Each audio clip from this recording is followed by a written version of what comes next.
Bienvenidos a Red Salud Educa.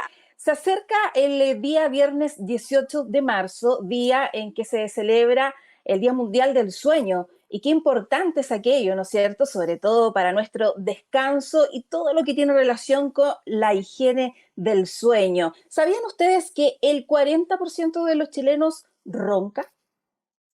A eso se le suma el mito de que los hombres son los más roncadores que las mujeres. ¿Será cierto? Son dudas, por supuesto, que vamos a ir resolviendo a lo largo de esta transmisión. Para ello, ya estamos en contacto con nuestro especialista, Fernando Moll, doctor neurólogo de Clínica Red Salud Elqui, a quien por supuesto le damos la bienvenida. Doctor, muy buenas tardes y bienvenido a Red Salud Educa.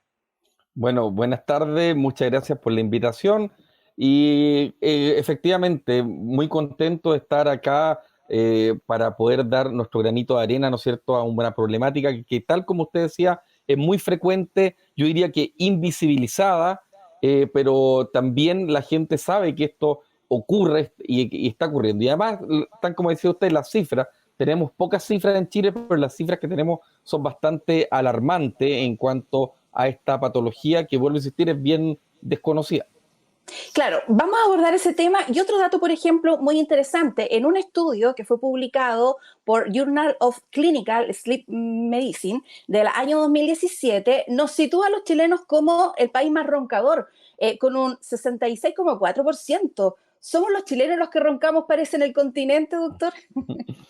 Claro, ese es un dicho bien interesante, ¿ah? Porque roncar se considera, como usted dice, como algo de mandar o algo como medio positivo. Pero nos vamos a dar cuenta que roncar, lamentablemente, no es algo tan positivo. Lo que apareció justamente el 2017 era algo que ya lo conocíamos más o menos hace unos 10 años atrás. Y le voy a contar que en Chile tenemos un récord de ser uno de los países con mayor cantidad de ronquido, también con mayor cantidad de uso de sedantes para dormir, lamentablemente, y también con personas que decimos o dicen que tienen mucho sueño durante el día. Pero efectivamente esto es una problemática que en Chile es tremendamente frecuente y prevalente. También le podría decir que en casi todos los países occidentales actualmente que se han hecho los estudios. ¿Qué es lo que es un ronquido y qué es lo que es una apnea? ¿Uno es consecuencia del otro? El roncar, evidentemente, es el sonido que se produce puede ser a nivel nasal o a nivel de la hipofaringe, que se Ujú. produce por el colapso a través del paso del aire. Y esto es distinto, o tenemos que hacer distinción con la apnea del sueño, en la cual se produce un colapso de la vía aérea bajo la hipofaringe. Esto produce que se tape o se obstruya parcial o totalmente la vía aérea, y esto produce finalmente también un ronquido. ¿Ya? Entonces, evidentemente podemos tener ronquido con apnea del sueño y también Ujú. podemos tener apnea del sueño con o sin ronquido. ¿Ya? O sea, no siempre uno tiene la otra, pero le diría que la inmensa mayoría de la gente que tiene apnea del sueño tiene además ronquido. Y el roncar, como le decía, per se no es que sea algo tan positivo, porque me está hablando de una obstrucción o total o parcial del paso del aire, o a nivel nasal, o a nivel de la faringe o la hipofaringe. O sea, me está contando que algo está ocurriendo que no es del todo normal. Y en ese sentido, doctor, entonces uno podría decir que el ronquido es más bien un síntoma, por ejemplo, de algún trastorno que podamos tener desde el punto de vista fisiológico, como usted lo decía, ¿no es cierto?, a nivel de la vía respiratoria, o más bien es una enfermedad. Eh, el roncar per se no es algo tan patológico si es que es en poca cantidad. Cuando esto ya repercute en mi calidad de vida, en mi calidad de sueño, ya pasa a ser un problema y tenemos que ver, tenemos que estudiarlo, tenemos que consultar con un especialista para ver si requiere Ujú. algún tratamiento específico. Claro. Doctor, quiero invitarlo para que vayamos resolviendo ya las dudas que nos están llegando a través de nuestras redes sociales en Facebook y también en Instagram. Doctor, desde Facebook nos pregunta Rosario Burgos, ¿cuál sería la mejor forma o posición de dormir? Hay algunos que, por ejemplo, dicen, no, cuando duermes de espalda roncas más que si estás de lado. Bueno, efectivamente, especialmente esto va para las apneas del sueño, especialmente para la apnea del sueño, porque el ronquido nasal usualmente no cambia mucho como uno duerma, pero la persona que tiene apnea del sueño, la posición supina, es decir, estar boca arriba, es la posición que produce, por las características de la vía aérea, mayor probabilidad de colapsabilidad y mayor probabilidad de apnea del sueño. ¿Qué pasa con la apnea? ¿Cómo podemos reconocerla? Bueno, la apnea del sueño, que como le contaba, es el colapso de la vía aérea, total o parcial. Lo que va a producir como sintomatología fundamental es lo que conocemos como una pausa respiratoria.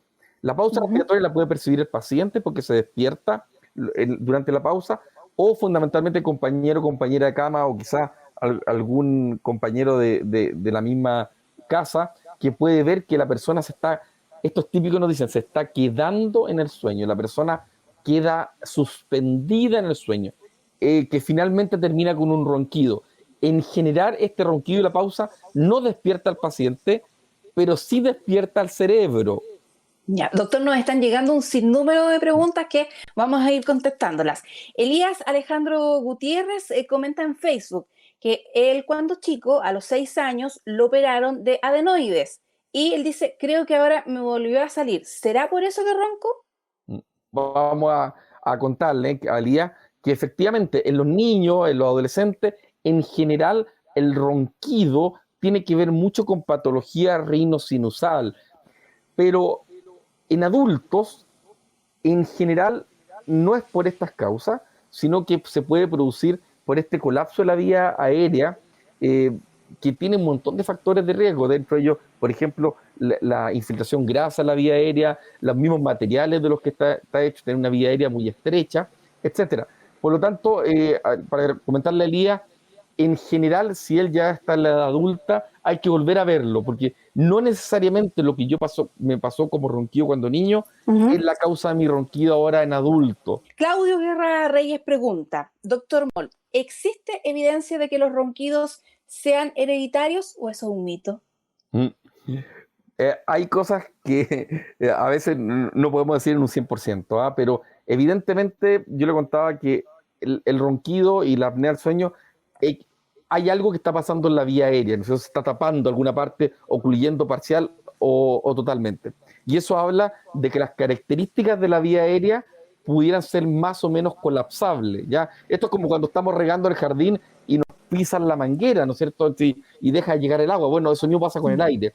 Y esas características de la vía aérea sí tienen una característica que es genética. Pero evidentemente, si yo tengo, por ejemplo, mayor cantidad de obesidad, o voy pasando mis años y las características de la vía aérea ya empiezan a aflojar un poco, eso yo se lo estoy dando tanto por la edad o por el sobrepeso, pero sí hay una característica genética. También hay algunas características genéticas en los tipos de dormidores que somos, ¿ah? ¿No es cierto? Yo siempre le digo a los pacientes cuando me dicen, bueno, duermo poco, duermo harto, bueno, trate de averiguar con la familia si somos de familia de dormidores largos, dormidores cortos, familias que son muy buenas para tener insomnio, etcétera.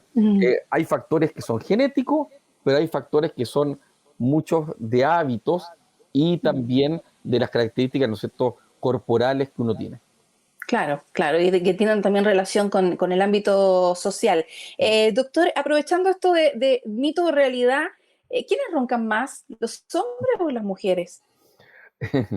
Históricamente hemos sabido que los hombres, ¿no es cierto? Hay algunas evidencias de que las hormonas pudieran tener un factor protector en las mujeres. Y es curioso porque en general, luego de la menopausia en las mujeres, pareciera que el riesgo es bien parecido en hombres y mujeres. ¿Ya? Entonces, sí pareciera haber un factor protector del punto de vista de las hormonas y que el tratamiento de reemplazo hormonal no lo modifica. Pero también, evidentemente, ahí también tiene un factor de corrección por edad, porque más o menos a la edad, pero la posmenopausia, en hombres y mujeres es casi lo mismo. En hombres es más frecuente, como también es más frecuente muchas veces algunas otras enfermedades crónicas, como la hipertensión, la diabetes y el sobrepeso. La encuesta a nivel internacional muestra que cada vez estamos más equiparados hombres con mujeres. Por lo tanto, ya cuando una mujer nos cuenta que puede estar en riesgo de apnea del sueño, lo tenemos que estudiar tanto como estudiaríamos a un paciente de género masculino. Génesis Aguilera, desde Instagram, dice, ¿por qué uno ronca cuando está muy cansado y duerme profundo? ¿Tiene relación el estar muy cansado, por ejemplo, y roncar? Bueno, Génesis, sí, tiene relación, ¿ah? Porque evidentemente la vía aérea, no sé, cuando digo vía aérea suena medio raro, pero estamos hablando del tubo que conecta la nariz, ¿no es cierto?, la boca y que llega hasta la tráquea, hasta los pulmones, está recubierta en parte por músculo. Entonces, si yo, por ejemplo, estoy muy cansado, y es una de los factores que puede hacer que uno tenga más ronquido. Si yo, por ejemplo, consumo alcohol o algún medicamento que tenga efecto como mío relajante de los músculos, voy a tener más apneas del sueño. Entonces es importante porque a veces la gente cree que la solución, por ejemplo, es tomar un fármaco. Y la verdad que los fármacos para la apnea del sueño no tienen ninguna utilidad. Inclusive algunos fármacos de estos que son de la familia de los relajantes musculares o que tienen efectos como relajantes musculares pudieran empeorarme las apneas del sueño. Ojo con eso. ¿Qué pasa, por ejemplo, con alimentos y también, por ejemplo, con elementos distractivos que tenemos? Mm, Número uno, el celular. mm. Número dos, la televisión en el dormitorio. Sí. El cerebro no puede diferenciar entre la luz de la que yo tenía hasta un poquito aquí en la ventana, ¿no es cierto? La luz que viene del sol, o la luz que viene de esto, de los celulares. ¿Ah? Para el cerebro es todo luz. Y si yo tengo luz, se va a inhibir mi producción de melatonina en el cerebro. El cerebro deja de hacer melatonina, dice, estamos de día. Por lo tanto, el dormitorio es el lugar para dormir, no es el lugar para comer, no es el lugar para llevar el teléfono, no debiera ser el lugar para ver tele, ni para trabajar, ni para llevarse los problemas. Ojo, los problemas también quedan afuera del dormitorio. Debieran, ¿no? Sí, el dormitorio tiene que ser el lugar, el santuario para dormir. Y por último, muy brevemente, la hiperalimentación, que es otro problema que tenemos actualmente. Tenemos alimentos 24/7, ¿no es cierto? Abrimos el refrigerador, llamamos a una aplicación, nos da hambre en la noche y empezamos a llamar. Eso es así. Eh, También el llamado es unas 2 horas antes de la hora de irse a dormir. eh, no alimentarse, especialmente con alimentos muy ricos en azúcares, muy ricos en grasa, porque esto va a producir algunos cambios metabólicos que van a impedir tener un sueño reparador. Todos hemos vivido que no dormimos bien por una comida muy copiosa. Entonces, la actividad física es tremendamente importante, pero ojalá no también justamente al comienzo del sueño, sino que actividad física durante el día, ojalá también 1 o 2 horas antes de dormir no hacer actividad física exhaustiva. Bueno, con estas recomendaciones de nuestro doctor, de nuestro especialista, el neurólogo Fernando Molt, comenzamos ya a despedirnos de este episodio de Red Salud Educa dedicado a los trastornos del sueño, en específico a los ronquidos y a las apneas.